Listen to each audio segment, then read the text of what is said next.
اللہ العظیم وصدق الرسول النبی الامین المتین الکریم وعلی آلہ ذالک لمن الشاہدین والشاکرین والحمد للہ رب العالمین۔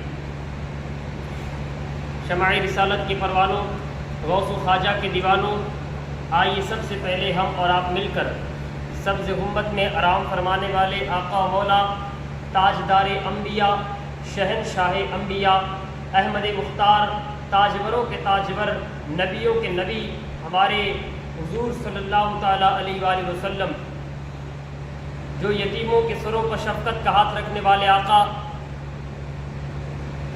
بیواؤں کو اپنی زندگی کے اندر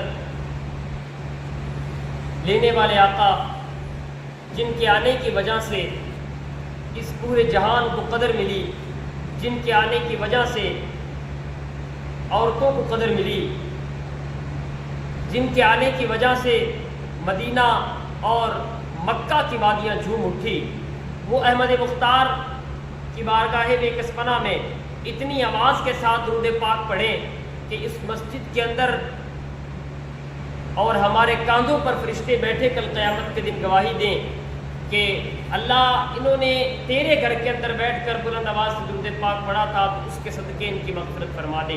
تو بآواز بلند پڑھیں، اللہم صلی علی سیدنا محمد وعلی آل محمد صلی اللہ علیہ وسلم، صلاۃ و سلام علیک یا رسول اللہ صلی اللہ علیہ وآلہ وسلم۔ آج ہم ایک بہت بڑے اللہ کے ولی، جن کا نام نامی اسم گرامی خواجہ نور محمد مہاروی رحمۃ اللہ تعالیٰ علیہ ہے۔ آپ مسجد کے اندر داخل ہوں گے تو باہر والے گیٹ کے اوپری حصے پر ان کا فوٹو لگا ہوا ہے، ان کی درگاہ شریف کا۔ تو ہم کسی ایسے اللہ والے کی محفل میں حاضر نہیں ہوئے ہیں کہ جو نوجوانی کی عمر کے اندر آ کے اللہ کے ولی بنے۔ ہم ایسے اللہ والے کی بارگاہ میں آج ان کا ذکر سننے کے لیے حاضر نہیں ہوئے ہیں کہ جو اللہ والے بزرگی کی حالت کے اندر اللہ کے ولی بنے۔ نہیں جناب، ان کی سیرت کے اندر آتا ہے کہ خواجہ نور محمد مہاروی مادر زاد اللہ کے ولی ہے۔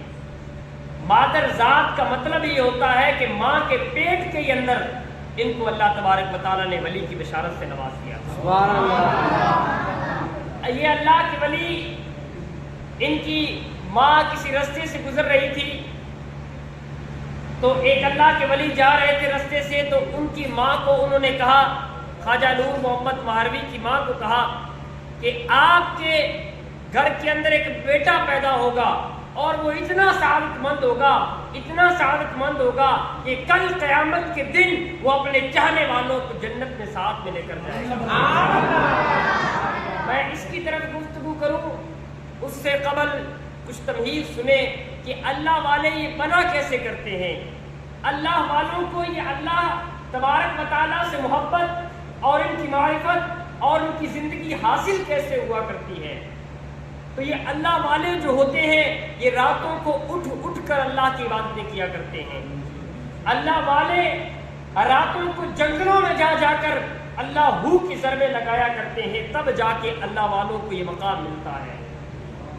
ایک بہت بڑے شرابی گزرے ہیں اور انہوں نے ایک صرف بسم اللہ کے کاغذ کے ٹکڑے کی قدر کرنے کی وجہ سے اللہ نے ان کو اللہ کا ولی بنا دیا تھا، اللہ نے ان کو اپنا محبوب بنا دیا تھا۔ تو ادب سے انسان مؤدب بنا کرتا ہے۔ تو اگر آپ کسی چیز کو دل سے اچھا جانیں گے، دل سے ادب کریں گے تو خود انسان آپ کو اچھا سمجھنے لگے گا۔ تو اللہ والے جس جگہ ہیں، چاہے وہ اس طرف ہو چاہے وہ اس طرف ہو، اللہ والے ہیں اور ان کا دل سے ادب کیا کریں۔ آج ہم خواجہ نور محمد مہاروی کی زندگی کو اگر میں بچپنے سے شروع کروں تو آپ لوگوں کے زیادہ سمجھ میں آئے گا، اور اگر نوجوانی سے شروع کریں تو پھر بچپنا بیچ میں رہ جائے گا۔ بچپن سے شروع کریں تو خواجہ نور محمد مہاروی، جن کی ولادت باسعادت جہاں تک میں نے پڑھی ہے 14 رمضان المبارک کو ان کی ولادت باسعادت ہوئی۔ 14 رمضان کو وہ جب پیدا ہوئے، ذات ان کی تھی کھرل اور کام کیا کرتے تھے مویشی اور زراعت کا پیشہ تھا، یعنی کھیتی اور گائے وغیرہ کا ان کا پیشہ تھا۔ ان کے جو والدین تھے ان کا یہ کاروبار تھا۔ جب 14 رمضان المبارک میں خواجہ نور محمد مہروی اس دنیا کے اندر آئے تو رمضان شریف کا مقدس اور بابرکت مہینہ جاری و ساری تھا، تو ان کی سیرت کے اندر آتا ہے، اب یہاں سے توجہ کریں کہ رمضان کی قدر اور رمضان کا مرتبہ کیا ہے۔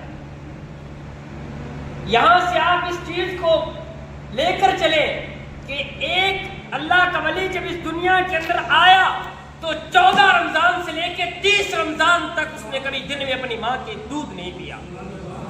14 رمضان سے لے کر 30 رمضان مبارک تک کبھی انہوں نے دن کے اندر اپنی ماں کا دودھ نوش نہیں فرمایا۔ رات کو جب روزہ کھولنے کا ٹائم آتا ہے اس وقت سے لے کر صبح تک یا کچھ دیر اپنی ماں کا دودھ نوش فرماتے تھے۔ تو رمضان کی قدر اور رمضان کا اہم اور رمضان کا مرتبہ ان کے دل کے اندر تھا، اور وہ مادر ذات ولی تھے، اللہ کے ولی تھے۔ آج اگر ہم کسی کے سامنے کھا پی لیں تو پھر ہم کہتے ہیں کہ یار ہمارا چلو ان کا تو روزہ ہے، ہمارا روزہ نہیں ہے، کیا ان کے منہ کے اندر جاتا ہے؟ تو یہ الفاظ اور یہ کچھ باتیں اور یہ کچھ رسم و رواج ہمارے سماج کو آج بگاڑ کی طرف لے کے جا رہے ہیں۔ رمضان کی ایک اہم قدر جو خواجہ صاحب نے ہم لوگوں تک پہنچائی، ہم لوگوں تک یہ بتایا کہ رمضان کی قدر اور رمضان کا مرتبہ کیا ہوا کرتا ہے۔ توجہ ادھر رکھیں، رمضان کا مرتبہ اور رمضان کی قدر بتائی۔ اب میں رمضان کے ٹاپک کی طرف جاؤں تو